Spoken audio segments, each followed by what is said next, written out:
نحمده ونصلي على رسوله الكريم اعوذ بالله من الشيطان الرجيم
نبوت ملنے سے پہلے آپ کی عزت کرنے والے اس دعوت کی بنا پر آپ کے دشمن بن گئے اور یہ دشمنی حد سے گزرتی گئی۔ کبھی تو دوران نماز آپ کے کندھوں پر اونٹ کی جیر پھینکی گئی، کبھی آپ کے گلے کے اندر کپڑا ڈال کر بل دیے گئے، کبھی آپ کے راستے میں کانٹے اور پتھر بچھائے گئے، کبھی آپ کے ساتھیوں کو تپتے ہوئے ریت اور کوئلوں پر لٹایا گیا۔ رسول اللہ صلی اللہ علیہ وسلم یہ تمام پریشانیاں، مصیبتیں، توحید کے راستے کی رکاوٹیں برداشت کرتے جا رہے ہیں، اللہ کی دعوت، اللہ کا پیغام وہ لوگوں تک پہنچا رہے ہیں۔ اسی مکی ایام کے اندر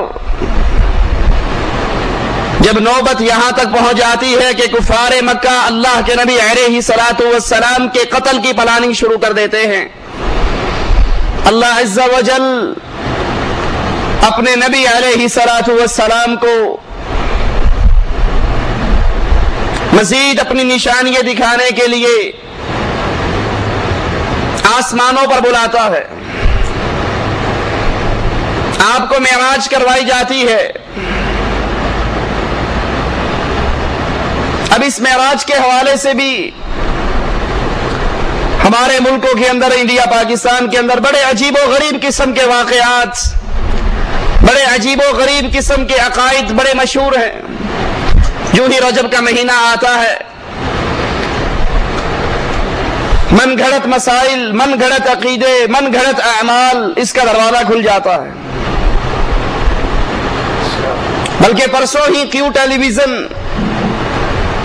اس پر ایک مفتی صاحب فتویٰ دے رہے تھے، کوئی اگر رجب کے مہینے میں 8 روزے رکھ لیتا ہے تو جنت کے 8 دروازے کھل جاتے ہیں۔ کوئی یہ کر لیتا ہے تو یہ ہو جاتا ہے، یہ کر لیتا ہے تو یہ ہو جاتا ہے۔ اس معراج کے واقعے کو سامنے رکھ کر ہمارے ہاں بڑی نظمیں اور نعتیں بنی ہوئی ہیں۔ ایک بڑی مشہور نعت ہے، پنجابی کا شاعر کہتا ہے، کی نہیں کیتا یار نے ایک یار واسطے، رب محفلاں سجائیاں دیدار واسطے۔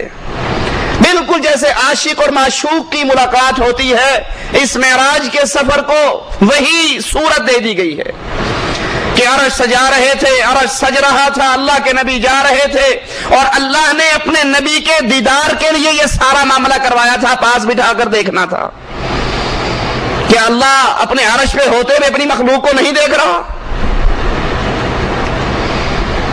آئیے ذرا قرآن و حدیث سے، اللہ کے نبی علیہ الصلوۃ والسلام کی سیرت سے اس واقعے کی حقیقت تو دیکھیں۔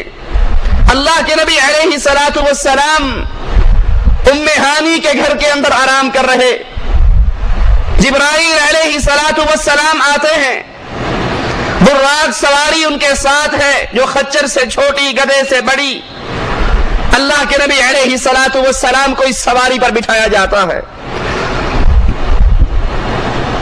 اگر اسی ایک معراج کے سفر کو اور معراج کے سفر سے جو سبق ہمیں ملتا ہے اس کو یاد کر لیا جائے تو انڈیا، پاکستان، بنگلہ دیش، افغانستان، یہ بر صغیر کے لوگوں کے عقیدوں میں سے بہت سے عقیدوں کی صفائی ہو جاتی ہے۔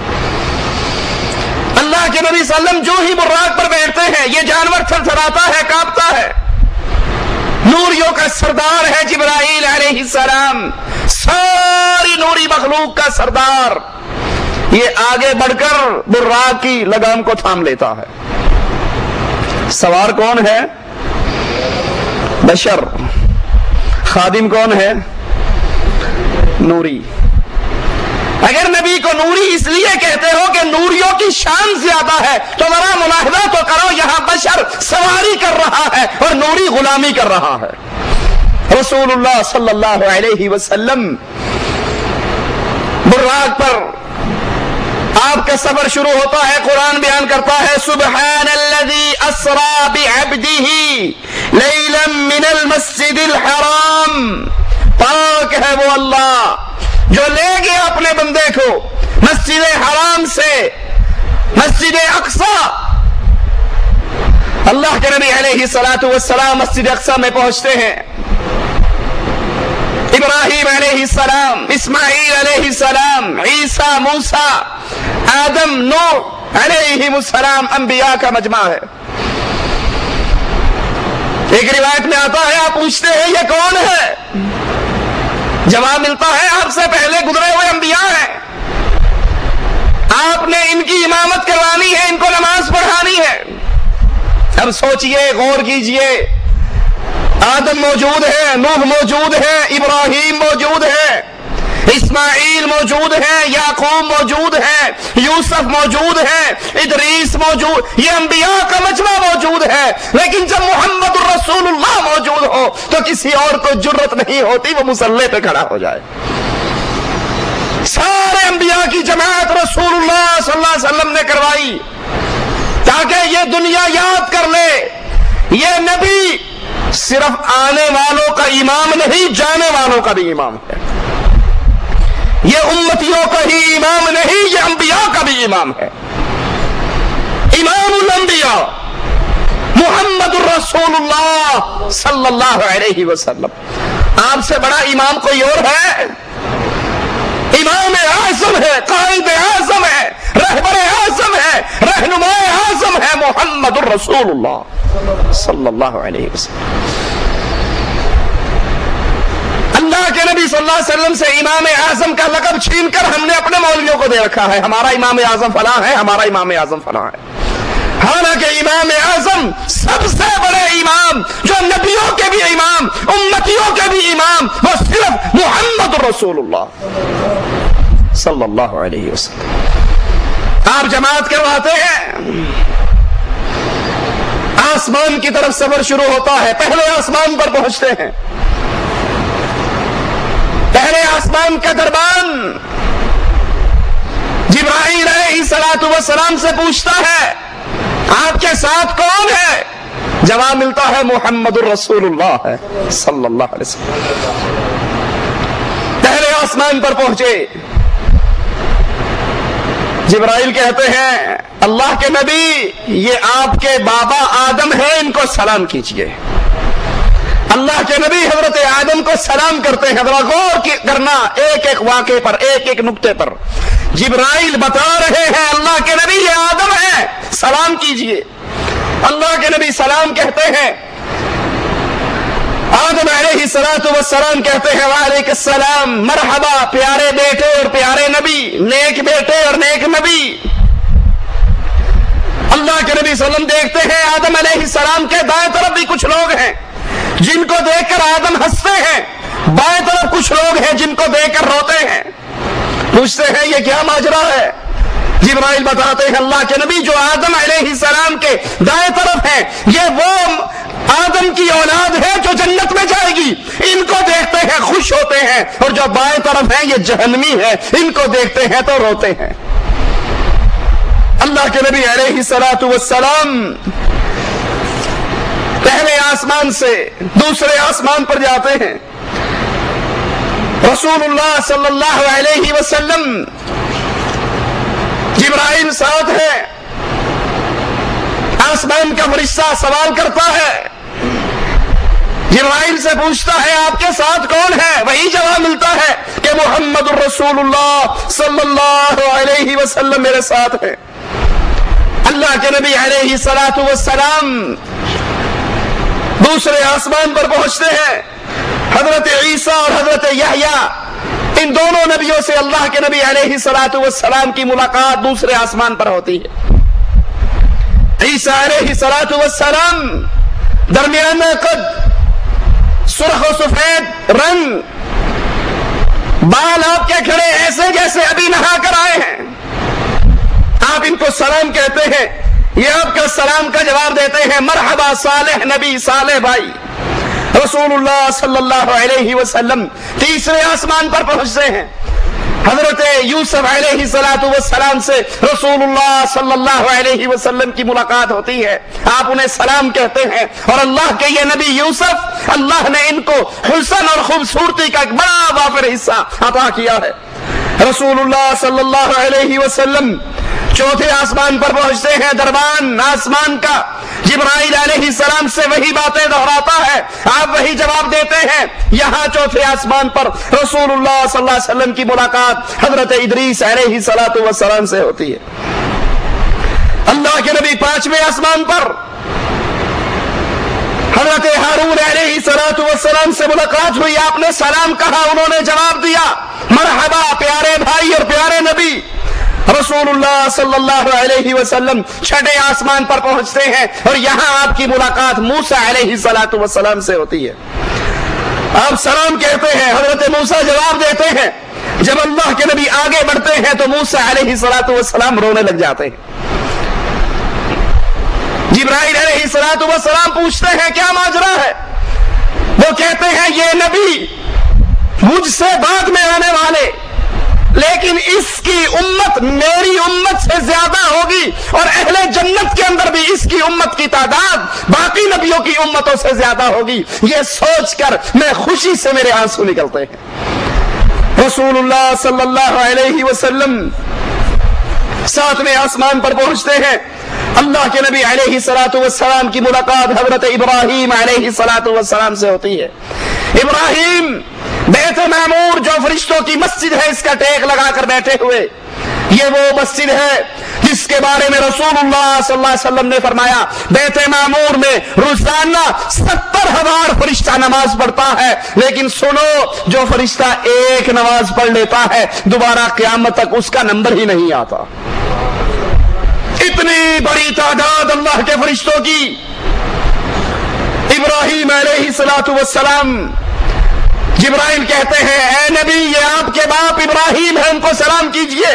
اللہ کے نبی علیہ الصلوۃ والسلام سلام کرتے ہیں. اس کے بعد آپ کو سدرۃ المنتہا پر، سدرۃ المنتہا بیری کا ایک درخت ہے، اللہ کے نبی علیہ الصلوۃ والسلام فرماتے ہیں یہ درخت، اس کے بیر جیسے حجر کے مٹکے ہوں. آپ نے دیکھا ہوگا اپنے علاقوں میں گھڑے، یہ ان مٹکوں جتنے بیر ہے، اس کے پتے ہاتھی کے کان کے برابر ہیں. جبرائیل نے بتایا یہاں سے 4 نہریں نکلتی ہیں، 2 دنیا والوں کے لیے ہیں اور 2 اہل جنت کے لیے ہیں، دنیا والوں سے پوشیدہ ہے. زمین سے جتنے فرشتے اوپر بڑھتے ہیں یہاں آ کر رک جاتے ہیں، اوپر سے جتنے فرشتے اترتے ہیں وہ بھی یہاں آ کر رک جاتے ہیں. جو انہوں نے لینا ہوتا ہے یہاں سے لے لیتے ہیں، اور جو انہیں دیا جاتا ہے وہ یہاں پر دیا جاتا ہے. رسول اللہ صلی اللہ علیہ وسلم کے سامنے دودھ کا پیالہ، شراب کا پیالہ اور شہد کا پیالہ پیش کیا جاتا ہے. اللہ کے نبی علیہ الصلوۃ والسلام دودھ کا پیالہ لیتے ہیں اور اسے پی لیتے ہیں. جبرائیل علیہ الصلوۃ والسلام فرماتے ہیں کہ یہ اللہ کا شکر ہے، آپ نے فطرت کو قبول کیا، آپ کی پوری امت فطرت پر ہے اور آپ بھی فطرت پر ہیں. یہاں رسول اللہ صلی اللہ علیہ وسلم پر 50 نمازیں فرض کی جاتی ہیں. رسول اللہ صلی اللہ علیہ وسلم واپس آتے ہیں، حضرت موسیٰ علیہ السلام کے پاس سے گزر ہوتا ہے. موسیٰ علیہ السلام پوچھتے ہیں کیا ملا، معراج کا تحفہ کیا ہے؟ آپ فرماتے ہیں نمازیں فرض ہوئی ہیں 50 نمازیں. موسیٰ علیہ السلام فرماتے ہیں اے اللہ کے نبی، مجھے بنی اسرائیل کا تجربہ ہے، آپ سے پہلی امت کی طرف میں بھیجا گیا، یہ اتنی نمازیں نہیں پڑھ سکیں گے، جائیے اللہ سے درخواست کیجئے اللہ ان نمازوں میں تخفیف کر دے. رسول اللہ صلی اللہ علیہ وسلم واپس جاتے ہیں، نمازیں 40 ہو جاتی ہیں، پھر آتے ہیں، پھر موسیٰ علیہ السلام پوچھتے ہیں کتنی رہ گئی، جواب دیا جاتا ہے اتنی نمازیں ہیں۔ وہ کہتے ہیں دوبارہ جائیے، اللہ سے پھر درخواست کیجئے، اللہ آپ کی نمازوں کو مزید کم کر دے، اس امت سے اتنی نمازیں نہیں پڑھی جائیں گی۔ اللہ کے نبی پھر جاتے ہیں، پھر واپس آتے ہیں، موسیٰ علیہ السلام پھر دوبارہ بھیجتے ہیں، اور اس طرح بار بار آنے جانے کے بعد رسول اللہ صلی اللہ علیہ وسلم آ کر بتاتے ہیں کہ 5 نمازیں رہ گئی ہیں، اللہ نے باقی نمازیں معاف کر دی۔ موسیٰ علیہ السلام فرماتے ہیں بنی اسرائیل کا مجھے تجربہ ہے، اس امت کے پاس میں جا کر دیکھ چکا ہوں، یہ نمازیں بھی مشکل ہیں، آپ جائیے اللہ سے درخواست کیجئے 5 میں سے بھی کمی کرے۔ رسول اللہ صلی اللہ علیہ وسلم فرماتے ہیں میں راضی ہو چکا ہوں، میں اس امر کو پسند کر چکا ہوں، اب میں واپس جاتے ہوئے شرم آتی ہے۔ اللہ عز و جل فرماتا ہے اے نبی، میں نے آپ کی امت پر رحمت کی، میں نے آپ کی امت پر رحمت والا معاملہ کیا اور ان نمازوں میں تخفیف کی، لیکن سنیے یہ میرے نزدیک وہی 50 ہے، اللہ کی باتیں تبدیل نہیں ہوا کرتی، میرے نزدیک وہی 50 ہے، آپ کی امت میں سے جو 5 نمازیں پڑھے گا اس کے لیے تو 5 ہوگی، لیکن اللہ عز و جل اس کے نامہ اعمال کے اندر 50 کا ثواب لکھے گا۔ یہ اصل معراج کا انعام، یہ معراج کا تحفہ، سوچئے رجب کے مہینے میں معراج کا ذکر کرنے والوں کہ یہ اصل تحفہ ہے، کتنے ہیں ہم میں سے جو اس تحفے کی پابندی کرتے ہیں اور اللہ کے اس انعام کی پابندی کرتے ہیں کہ 5 پڑھ لیجئے، اللہ اس 5 کو 5 نہیں رہنے دے گا، اللہ کی باتیں تبدیل نہیں ہوتی، اللہ کے کلمات تبدیل نہیں ہوتے، تم تو 5 پڑھو گے لیکن اللہ عز و جل اس 5 کے بدلے میں تمہیں 50 کا ثواب عطا کرے گا، اللہ کی رحمت تو بہت زیادہ ہے۔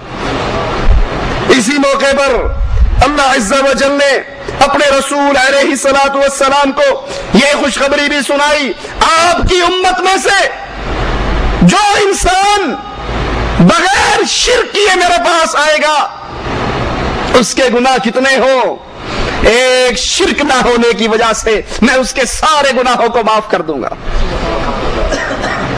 ایک نیکی کا بدلہ 10 نیکی ہے۔ انسان نیکی کا ارادہ کرے گا، ارادے کرنے پہ نیکی مل جائے گی، نیکی کر گزرے گا 10 گنا ثواب ہوگا، اللہ چاہے گا تو اس کو 700 گنا تک بڑھا دے گا۔ برائی کا ارادہ کرے گا، برائی کا ارادہ کرنے پر برائی نہیں لکھی جائے گی، برائی کا ارادہ کرے گا، برائی کے ارادے پر گناہ نہیں لکھا جائے گا، اور اگر یہ گناہ کر گزرے گا تب بھی صرف 1 لکھا جائے گا، 2 نہیں ہوں گے، لیکن نیکی کا ارادہ اس پہ ثواب، نیکی کر لے 10 گنا اور چاہے تو 700 گنا تک بڑھا دے۔ اور اسی موقع پر رسول اللہ صلی اللہ علیہ وسلم کو سورۃ بقرہ کی آخری 2 آیات کی خوشخبری دی گئی، یہ خزانہ اسی موقع پر اس کی خوشخبری دی۔ رسول اللہ صلی اللہ علیہ وسلم فرماتے ہیں اسی موقع پر میں نے جبرائیل علیہ السلام کو اس کی اوریجنل اصلی شکل کے اندر اس کو اس کی اصلی حالت میں دیکھا، میں نے جبرائیل کے پر گننے شروع کیے، اس کے 600 پر تھے اور اس نے اپنے 600 پروں میں سے صرف 2 پر کھولے تھے اور مجھے اوپر سے کوئی چیز افق پہ سے نظر نہیں آ رہی تھی۔ اتنی ہیبتناک اللہ کی مخلوق رسول اللہ صلی اللہ علیہ وسلم مکہ کے اندر پھر واپس آتے ہیں اور کفار مکہ کو معراج کی بات بتاتے ہیں کہ اللہ عز و جل رات کے 1 پہر میں مجھے بیت اللہ سے بیت المقدس لے کر گیا، مسجد اقصیٰ لے کر گیا اور پھر وہاں سے میں آسمانوں پر گیا، جنتوں کی سیر کی، جنت کی مٹی جو مشک ہے اس کو دیکھا، جنت کی نہروں کو دیکھا، جنت کی نعمتوں کو دیکھا اور اللہ کی نشانیاں دیکھی۔ کفار مکہ کہتے یہ کوئی ماننے والی بات ہے، رات کے 1 پہر میں بیت اللہ سے بیت المقدس 6 مہینے کا اونٹوں کا سفر، یہ رات کے 1 پہر میں کیسے ہو سکتا؟ ابو جہل دوڑتا ہوا ابو بکر کے پاس جاتا ہے اور کہتا ہے ابو بکر کیا عقل مانتی ہے اس بات کو، کوئی بندہ رات کے 1 پہر میں بیت اللہ سے چلے، بیت المقدس پہ جائے، پھر آسمانوں پہ جائے، جنت دیکھے، جہنم دیکھے، واپس آ جائے، کیا عقل مانتی ہے؟ کیا ایسا پاسبل ہے، ممکن ہے؟ ابو بکر کہتے نہیں ایسی بات نہیں ہے، غلط ہے یہ۔ کہا پتا ہے یہ دعویٰ کس نے کیا ہے؟ اللہ ہم سب کو ابو بکر رضی اللہ عنہ وارضاہ والا ایمان نصیب فرما دے، ان کے نقش قدم پہ چلنے کی توفیق عطا فرما دے۔ کہا پتا ہے یہ دعویٰ کس نے کیا ہے؟ ابو بکر نے کہا کس نے کیا؟ کہا جس کو تو اپنا رسول مانتا ہے، جس کو تو اپنا نبی مانتا ہے، جس کا تو کلمہ پڑھتا ہے، محمد الرسول اللہ صلی اللہ علیہ وسلم کہتے ہیں میں رات کے ایک پہر میں بیت اللہ سے بیت المقدس گیا، آسمانوں پہ گیا، جنت اور جہنم کو دیکھا، انبیاء سے ملاقاتیں کی اور واپس آ گیا رات کے ایک پہر کے اندر۔ ابو بکر کہتے ہیں ابو جہل کیا تو نے میرے رسول سے سنا ہے؟ کیا تو نے میرے آقا سے سنا ہے؟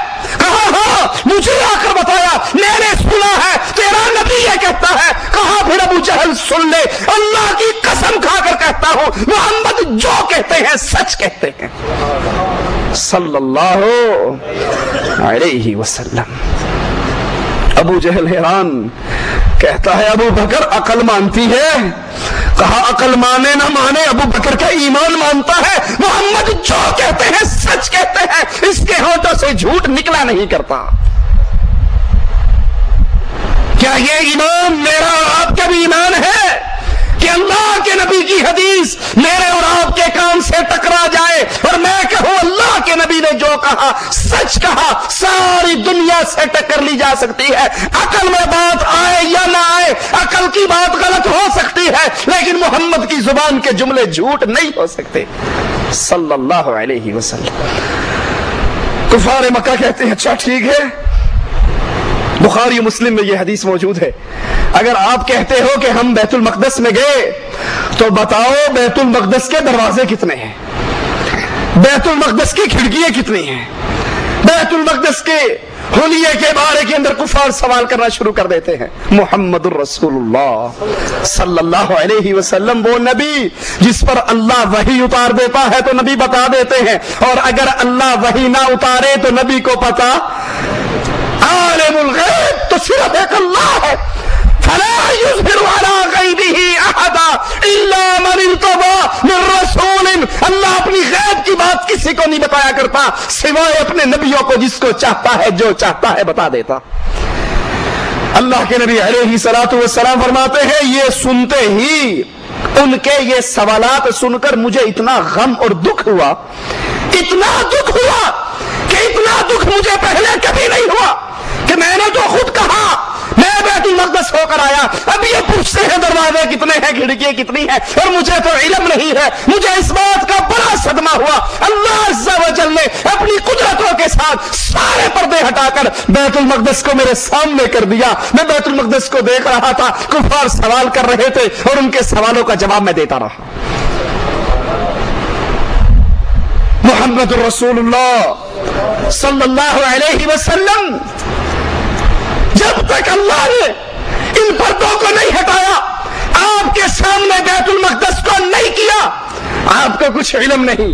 کفار پوچھ رہے ہیں، آپ کو ان سوالوں پر دکھ ہو رہا ہے، لیکن جب اللہ نے بتا دیا، اللہ نے پردوں کو ہٹا دیا، اللہ نے دکھا دیا، تو پھر ان کی ایک ایک بات کا جواب دے دیا۔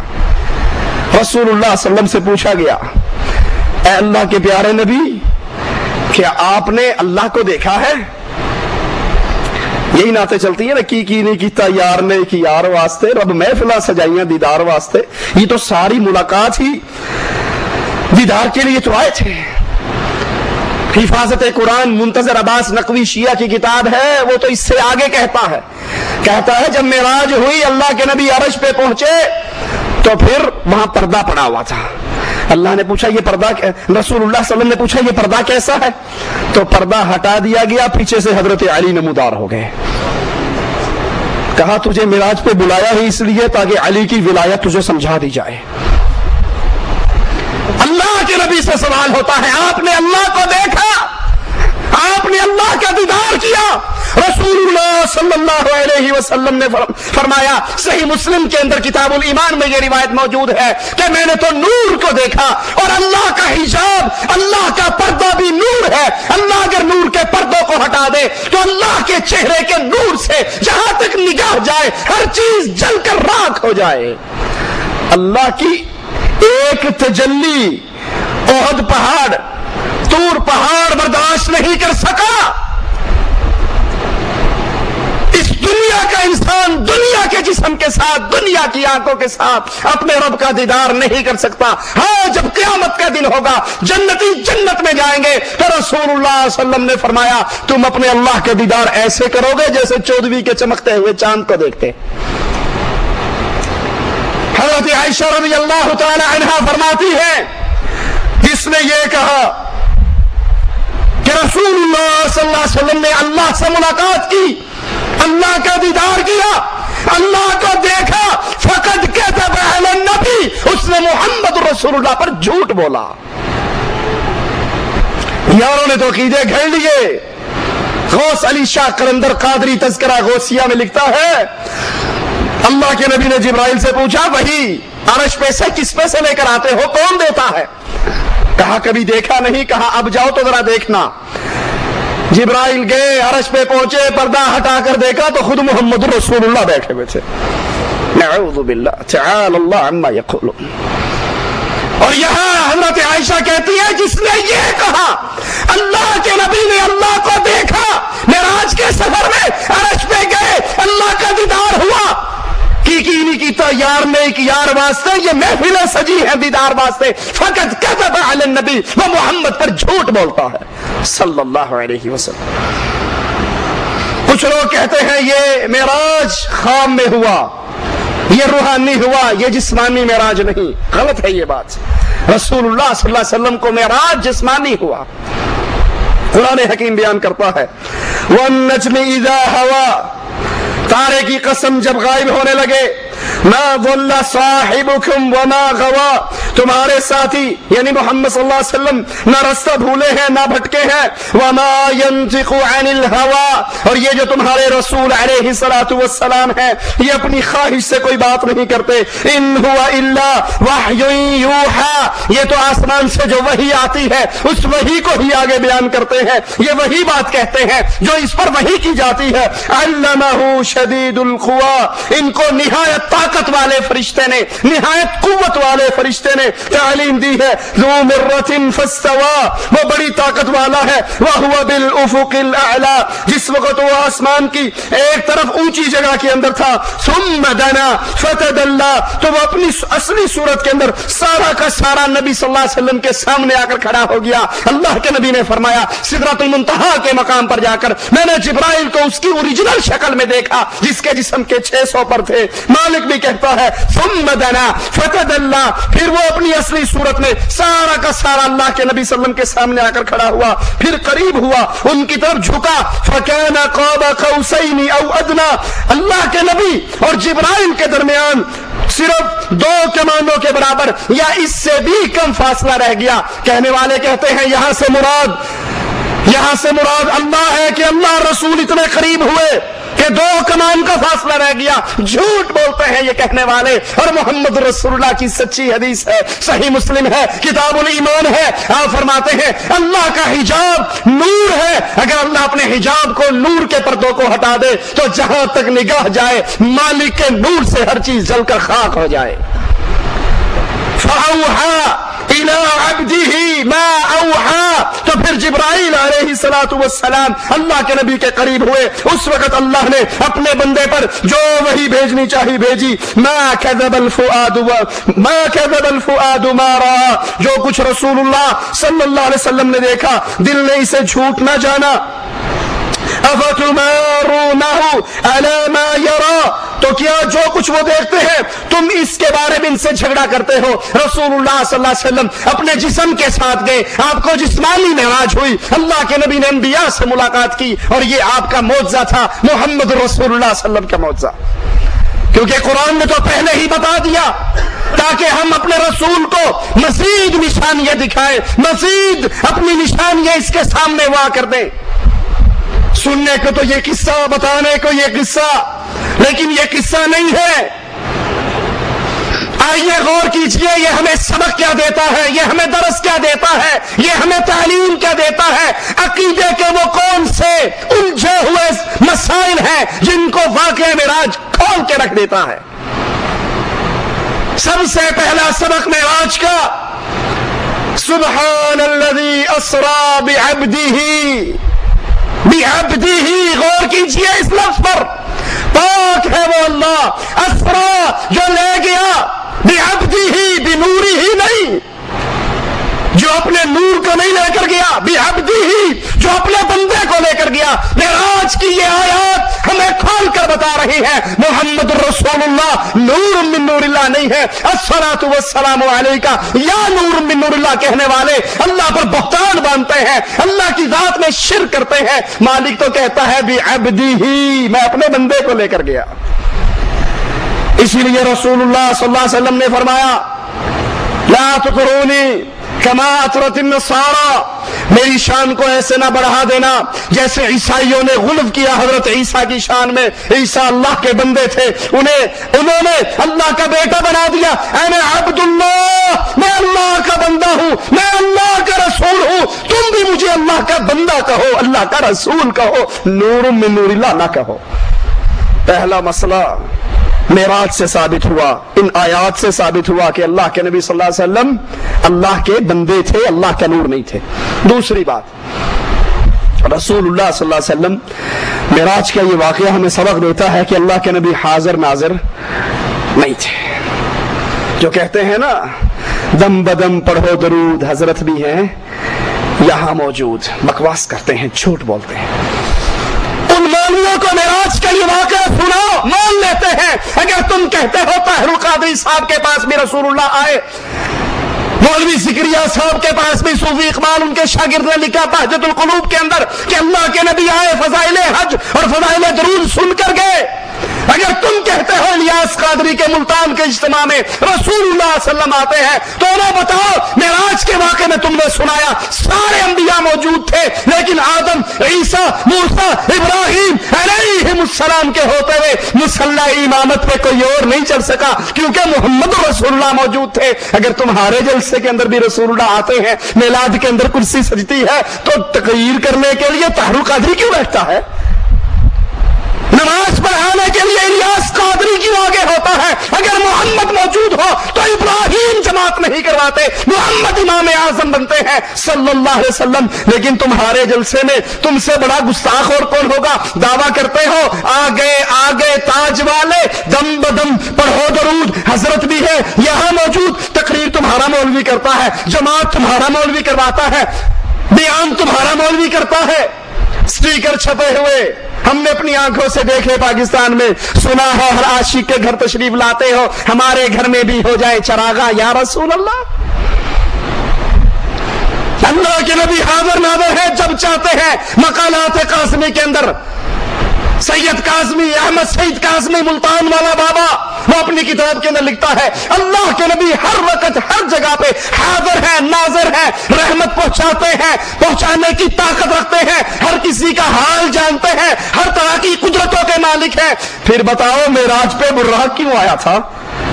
اللہ کے نبی حاضر ناظر تھے، بیت اللہ میں بھی تھے، مسجد اقصی میں بھی تھے، پھر یہ جبرائیل سواری لے کر کیوں آئے تھے؟ آپ تو پہلے سے وہاں موجود تھے۔ آسمانوں کا فرشتہ بھی وہابی لگتا ہے کہ اس نے پوچھا آپ کے ساتھ کون آیا ہے، اسے نہیں پتا نبی تو حاضر ناظر ہے، پہلے سے یہاں بیٹھے، اس نے کیوں پوچھا کون آیا ہے؟ آپ بیت اللہ میں تھے تو بیت المقدس خالی تھا، جب آپ بیت المقدس میں پہنچے بیت اللہ خالی تھا، جب آپ پہلے آسمان پر پہنچے تو پوری دنیا خالی تھی، محمد رسول اللہ صلی اللہ علیہ وسلم دنیا پہ نہیں تھے۔ موسیٰ علیہ السلام آپ کو بھیجتے ہیں جاؤ، موسیٰ کیوں کہتے ہیں جاؤ؟ اگر نبی حاضر ناظر ہے تو موسیٰ کو تو پتا ہے یہاں بھی ہے وہاں بھی ہے، ادھر بھی ہے اور ادھر بھی ہے۔ دوسرا سبق معراج، قصہ معراج، واقعہ معراج آپ کو ہمیں کیا سکھاتا ہے؟ کہ اللہ کے رسول حاضر نہیں ہے، ناظر نہیں ہے، ایک اللہ ہے جو اپنے عرش پہ مستوی ہے، اس کا علم، اس کی قدرت، اس کی طاقت، اس کا کنٹرول ہر چیز کو ہر وقت گھیرے ہوئے ہے، لیکن وہ بھی حاضر نہیں، اپنے عرش پر مستوی ہے۔ تیسرا سبق واقعہ معراج میں ہمیں کیا دیا؟ کہ محمد رسول اللہ صلی اللہ علیہ وسلم امام اعظم ہیں، قائد اعظم ہے، رہبر اعظم ہے، ان کے ہوتے ہوئے کوئی اور امام نہیں بن سکتا، کوئی اور قائد نہیں بن سکتا۔ آپ بھی اپنے بنائے ہوئے، اپنے گھڑے ہوئے، اپنے تراشے ہوئے بزرگوں کو چھوڑ کر صرف ایک بزرگ کا دامن پکڑ لو، اور وہ بزرگ نہ رائے گنج والا، نہ دیوبند والا، نہ بریلی والا، نہ کوفے والا، نہ بغداد والا، وہ بزرگ ہے محمد الرسول اللہ صلی اللہ علیہ وسلم۔ اس کو کیوں پکڑ لو کہ قرآن کہتا ہے وما ينطق عن الهوى۔ انڈیا والے بزرگ اپنی مرضی سے بولتے ہیں، بغداد والے اپنی مرضی سے بولتے ہیں، رائے گنج والے اپنی مرضی سے بولتے ہیں، اور محمد عرش والے کی مرضی سے بولتے ہیں صلی اللہ علیہ وسلم۔ اللہ کے نبی کے علاوہ نہ کوئی قائد اعظم ہے، نہ کوئی امام اعظم ہے۔ یہ قائد بھی ہے، امام بھی ہے، رہنما بھی ہے، لیڈر بھی ہے، نبی بھی ہے، مرشد بھی ہے۔ جس کو یہ مرشد مل جائے اسے کوئی اور پیر پکڑنے کی ضرورت نہیں رہتی۔ چوتھا سبق معراج ہمیں کیا دیتی ہے؟ یہ ایک واقعہ ہمیں کیا بتاتا ہے کہ محمد رسول اللہ عالم الغیب نہیں ہے۔ عالم الغیب ہوتے تب جبرائیل نے کہا تھا اللہ کے نبی یہ بابا آدم ہے، ان کو سلام کرو، تو نبی کو کہنا چاہیے تھا کہ جبرائیل لگتا ہے تو بھی بابی ہے، تو مجھے بتا رہا ہے یہ آدم ہے، میں تو عالم الغیب ہوں، ما کان وما یکون، جو ہو گیا جو ہونے والا ہے، یہ ساری باتیں ہمارے سامنے واضح ہیں۔ انڈیا کے ایک بزرگ نے قانون شریعت کتاب لکھی، ہمارے پاس موجود ہے، اس میں کہتے ہیں پوری کائنات نبی کے سامنے ایسے ہے جیسے یہ ہاتھ اور پیالہ ہو، ایک ایک چیز کو دیکھ رہے، ہمارے عملوں کو جانتے ہیں۔ تو پھر جب جبرائیل نے کہا یہ آپ کے بابا ہیں تو نبی نے کیوں نہیں ٹوکا؟ مجھے کیوں بتاتا ہے، مجھے تو پہلے سے پتا ہے یہ آدم ہے۔ پھر جب اللہ نے 50 نمازیں فرض کی، اللہ کے لیے غور کیجئے، آپ سے چندوں کا سوال نہیں، عقل کو استعمال کیجئے، اللہ کے رسول کی باتوں پہ غور کیجئے، اپنے ایمان کو سدھار لیجئے۔ ہماری نظریں آپ کی جیب پر نہیں ہے، آپ کے جسم اور جان پہ ہے۔ اللہ کے لیے اپنے عقیدے کو سیدھا کر لیں، جس کا عقیدہ سیدھا ہو جاتا ہے اس کی جنت کی راہ سیدھی ہو جاتی ہے۔ وہ اور ہوں گے جو گیارہویں کے نام پہ، تیجوں کے نام پہ، کنڈوں کے نام پہ کھانے والے ہوں گے، ہم کھانے والے نہیں، آپ کی جان کو آگ سے بچانے والے ہیں۔ اللہ کی رحمت سے دعوت یہ ہے توحید کو سدھار لو، عقیدے کو سیدھا کر لو۔ جس کا عقیدہ سیدھا ہو گیا، رب نے اپنے نبی کو سدرۃ المنتہا پہ یہ خوشخبری دی تھی جو شرک کے بغیر میرے پاس آئے گا سارے گناہوں کو معاف کر کے جنت کے وارث بنا دوں گا۔ اللہم اجعلنا منہم ومعہم وفیہم۔ اللہ کے نبی پر 50 نمازیں فرض ہوئی۔ اللہ کے نبی عالم الغیب ہوتے تو وہی کہتے اللہ ابھی جتنی کم کرنی ہے ایک ہی دفعہ کم کر دے، بار بار کیوں چکر لگوائے گا؟ خود غور کر لو۔ موسیٰ علیہ السلام اپنے تجربے کی بنیاد پر کہتے ہیں میں پہلے دنیا والوں کے پاس جا چکا ہوں، اتنی ساری نہیں پڑیں گے، جاؤ کم کرواؤ۔ جب اللہ نے 40 کی تو نبی وہاں نہیں کہہ سکتے تھے کہ آخر آپ نے 5 ہی دینی ہے نا، میرے پھیرے ضرور مروانے ہیں، یہی ختم کرو، جو 5 دینی ہے 2 میں جاؤں۔ اللہ کے نبی عالم الغیب نہیں، عالم الغیب فلا یظہرہ علی غیبہ احدا، غیب دان صرف ایک اللہ ہے، عالم الغیب صرف ایک اللہ ہے۔ نبیوں کو جتنا بتا دیا جاتا ہے پتہ لگ جاتا ہے، اور جو بات رب چھپا لیتا ہے اس کا پتہ نہیں لگتا۔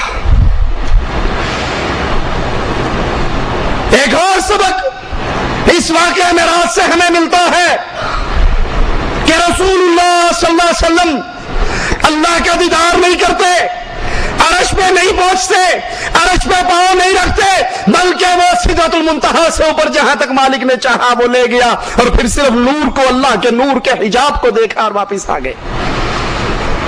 یہ دعویٰ کرنے والے کہ اللہ کے نبی عرش پہ گئے، اللہ سے ملاقات ہوئی، آمنا سامنا ہوا، دیدار ہوا ایک دوسرے کا، یہ دعویٰ کرنے والے حضرت عائشہ بتاتی ہیں جھوٹ بولتے ہیں۔ محمد رسول اللہ صلی اللہ علیہ وسلم نے اپنے رب کا دیدار، اور خود اللہ کے نبی نے فرمایا میں نے تو نور کو دیکھا ہے۔ اللہ کے لیے، دین کے لیے وقت نکالیے، اپنے ایمان اور عقیدے کی اصلاح کیجئے. ہر وہ عمل جو دین کے نام پہ اسلام میں داخل ہو رہا ہے اس کو کاٹ ڈالیے. وہ بدعات، وہ اعمال جو رسول اللہ صلی اللہ علیہ وسلم کے نام پر، دین کے نام پر، اسلام کے نام پر دنیا میں مشہور ہو رہے، اس کو لائیے قرآن و حدیث پہ پیش کیجئے. اگر قرآن و حدیث اس کے موافقت دے دے، اس کے مطابق فیصلہ دے دے تو اس پہ عمل کر لیجئے. اور اگر رسول اللہ صلی اللہ علیہ وسلم کی سنت کے مطابق وہ چیز ثابت نہ ہو، وہ عقیدہ اللہ کے نبی کا نہ ہو، آپ کے صحابہ کرام کا نہ ہو، قرآن کی آیات میں نہ ہو، رسول اللہ کے فرمان میں نہ ہو، اس کو اٹھائیے، دیوار پہ دے ماریے. وہ بیان کرنے والا کیو ٹی وی والا ہو یا کوئی اور ٹی وی والا. یہ دین کے نام پر بے دینی پھیلانے والے چینل، واللہ اللہ سے ڈر کے کہتا ہوں، انڈیا کی انگلش فلموں کے چینل اتنے خطرناک نہیں ہے اس امت اسلام کے لیے جتنے خطرناک یہ کیو ٹی وی کی شکل کے اندر شرک پھیلانے والے چینل ہے. اس کے ذریعے ایمان کا بیڑا غرق ہوتا ہے. فلم دیکھ کر تو صرف انسان گناہگار ہوتا ہے، اور کیو ٹی وی کی بکواسات سن کر ہو سکتا ہے انسان ایمان سے ہی فارغ ہو جائے. اس لیے اللہ سے ڈریے، قرآن حکیم کو لازم پکڑیے. دن کے اندر 10 منٹ 15 منٹ آدھا گھنٹہ نکالیے، اس قرآن کا ترجمہ پڑھیے، تفسیر پڑھیے، اس قرآن سے ہدایت لیجیے. صحیح بخاری ہر گھر میں، ہر کمرہ میں رکھیے. صحیح بخاری کو حرز جا بنائیے. ہر مسئلہ آپ کو درپیش ہو، اللہ کے نبی کی حدیثوں کو کھولیے، اس پہ عمل کیجیے. اللہ سے دعا ہے اللہ ہمارے گناہوں کو معاف فرما دے، اللہ ہماری خطاؤں کو معاف فرما دے، اللہ ہماری سیاہ کاریوں کو معاف فرما دے، اللہ ہمیں زندہ رکھے، ایمان پہ رکھے، اللہ ہمیں موت دے اس حال میں دے. اللہ ہم سے راضی ہو، ہم اپنے اللہ سے راضی ہوں. اقول قولی هذا واستغفر الله لي ولكم ولسائر المسلمين فاستغفروه انه هو الغفور الرحيم. بچی اور بچے کے عقیقے میں کیا فرق ہے؟ بچہ اگر اس کا عقیقہ کرنا ہے تو 2 جانور ہیں اور بچی کے لیے 1 جان ہے. ہم دیکھتے ہیں جب طلاق دیتے ہیں تو اسی دن عورت کو گھر سے نکال دیتے ہیں. کیا یہ صحیح ہے؟ کتنی مرتبہ طلاق بولنا چاہیے؟ کتنے دن کی عدت ہونی چاہیے؟ طلاق دینے کے بعد عورت کو فوراً گھر سے نہیں نکالنا چاہیے، بلکہ وہ عدت کے دن اپنے خاوند کے گھر کے اندر، اگر پہلی طلاق ہے یا دوسری طلاق ہے تو پھر وہ خاوند کے گھر کے اندر اپنے عدت کے دن گزارے. 3 طہر اس میں خاوند کو اجازت ہے شریعت کی طرف سے، وہ چاہے رجوع کر لے، اور اگر وہ رجوع نہیں کرتا تو عدت گزرنے کے بعد ان دونوں کو دوبارہ نکاح کی اسلام اجازت دیتا ہے. اور جب طلاق دی جائے، اگر انتہائی مجبوری کی حالات بن جائیں تو صرف 1 دفعہ کہا جائے کہ تجھے طلاق ہے. طلاق طلاق طلاق 3 فائر نہ ماریں، اور پھر حلالہ کروانے کے لیے بے غیرت مولویوں کے پاس چکر نہ ماریں. یہ حلالہ نہیں، یہ حرامہ ہے. اور 1 دفعہ 3 طلاق کہنا بھی درست نہیں ہے، صرف 1 ہی کہنا چاہیے. اور اگر کسی نے غلطی میں 3 طلاق کہہ بھی دی ہے تب بھی 1 ہوتی ہے، 3 نہیں ہوتی. کیا مردے کو دفن کرتے وقت اذان دینی چاہیے؟ رسول اللہ صلی اللہ علیہ وسلم کی کسی حدیث سے ثابت نہیں ہے کہ مردے کو قبر میں اتار کے اذان دینی چاہیے. اگر وہ نمازی تھا تو پہلے نمازیں پڑھتا تھا. اب جو قبر ہے یہ دارالحساب ہے، یہ دارالعمل نہیں ہے. یہاں تو حساب و کتاب شروع ہو گیا. اب آپ کس کو نمازیں پڑھا رہے ہیں اذان دے کے؟ ایک آدمی کہتا ہے اس کے ساتھ ٹونا کیا گیا ہے جبکہ وہ نماز کا پابند بھی ہے. اس کو برے برے خیالات آتے ہیں. اگر کسی نے کسی پر جادو وغیرہ کر دیا ہے، کروایا ہے، یا شیاطین کا کوئی اثر ہے تو اس اللہ کے بندے کو چاہیے کہ سورۃ بقرہ مستقل ڈیلی اس کی تلاوت کرے، پڑھے. اللہ کے نبی صلی اللہ علیہ وسلم نے فرمایا جس گھر میں سورۃ بقرہ پڑھی جائے وہاں سے شیطان بھاگ جاتا ہے. رات کو سونے کے اذکار پڑھیں، صبح اٹھنے کی دعائیں پڑھیں، گھر میں آنے جانے کے اذکار پڑھیں تو شیطان ویسے ہی بھاگ جائے گا. کیا نکاح یعنی شادی سے پہلے 1-2 مہینے پہلے حق مہر دیا جا سکتا ہے تاکہ لڑکی والوں کے گھر کے کام آ سکے، یا صرف نکاح کے وقت ہی دیا جا سکتا ہے؟ جو حق مہر طے ہو گیا ہے، آپ نکاح پہ دینا چاہتے ہیں نکاح پہ دے دیں، نکاح سے پہلے دینا چاہتے ہیں وہ آپ کی مرضی ہے، لیکن وہ آپ پر واجب تبھی ہے جب آپ کا نکاح ہوتا ہے. ہو سکتا ہے حق مہر لے لیں اور نکاح نہ دیں، پھر کیا کرو گے؟ مال بھی جائے گا. اس لیے جب نکاح ہو اس وقت حق مہر دیں. لیکن اگر آپ سمجھتے ہیں کہ ان کو ضرورت ہے، سامان بنانا ہے یا کوئی اور معاملہ ہے، پہلے بھی دیں تو واللہ عالم، میرے علم میں کوئی حرج نہیں ہے. سلام پھیرتے وقت دونوں طرف دیکھنا ہے یا ایک طرف؟ دونوں صورتیں جائز ہیں. یہ سوال ہے ٹیلی فون پہ نکاح کے متعلق کہ لوگ ٹیلی فون پہ نکاح کر لیتے ہیں. ٹیلی فون پہ نکاح اگر انتہائی مجبوری ہے, آپ کو چھٹی نہیں ملتی, آپ نہیں جا سکتے, اور پھر آپ نے نکاح کے بعد یہاں بلانا ہے, تو وہ بھی ایسی صورت میں کہ جب آپ قبول کرتے ہیں, ایجاب و قبول ہوتا ہے, وہ ایسا جہاز ہو جس پہ آواز بلند ہو اور چند لوگ آپ کے پاس بھی آواز سننے والے اور کچھ ان کے پاس بھی آواز سننے والے, ٹھیک ہے, صرف لڑکی لڑکے کی آپس کی گفتگو نہ ہو, کسی کو پتہ نہیں اس نے کیا کہا اور اس نے کیا کہا ہے. وہ جو گواہ بنیں گے نکاح پر, وہ گواہ تبھی بنیں گے جب آپ کی آواز سنیں گے. تو ایسا معاملہ اگر انتہائی مجبوری کے اندر ہو تو بعض علماء نے اس کی اجازت دی ہے, واللہ اعلم. فطروں میں 2 رکعت کے بعد اتحیات نہ بیٹھنا. رسول اللہ صلی اللہ علیہ وسلم کی حدیث ہے, آپ نے فرمایا جب تم 3 رکعت وطر پڑھو تو مغرب کی مشابہت نہ کرو. مغرب میں 2 رکعت پڑھ کے تشہد بیٹھا جاتا ہے, لیکن وطر جب پڑھو تو اللہ کے نبی نے فرمایا مغرب کی مشابہت نہ کرو, یعنی پہلی رکعت پڑھ کے کھڑے ہو جاؤ, دوسری پڑھ کے کھڑے ہو جاؤ, اور تیسری کے اندر صرف ایک تشہد بیٹھو. جب ایک مرتبہ نماز با جماعت ہو جائے تو اسی جگہ دوبارہ امام جماعت کرا سکتا ہے یا نہیں؟ کچھ لوگ کہتے ہیں کہ جب ایک جگہ نماز با جماعت ہو جائے تو وہاں یا اس جگہ یعنی مصلی پر نہیں کرانی چاہیے.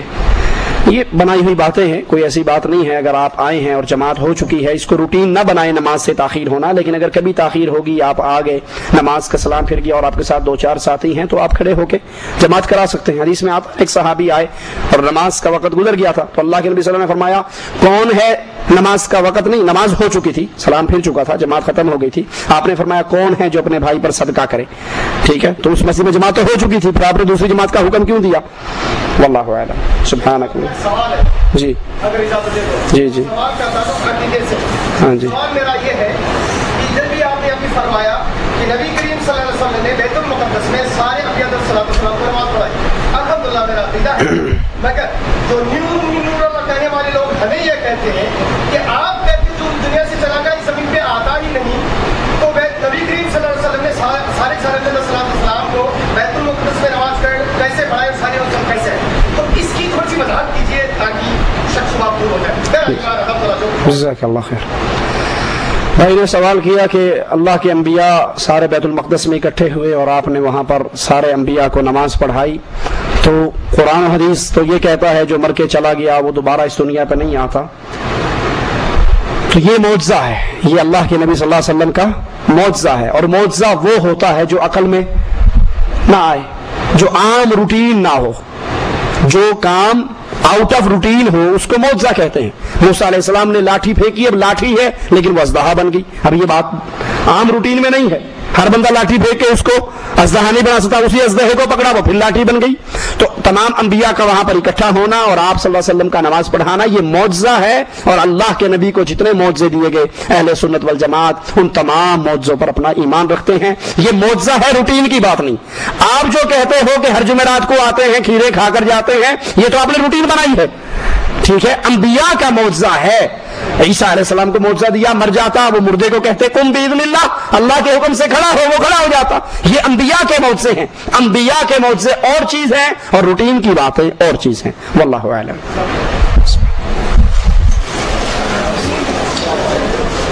السلام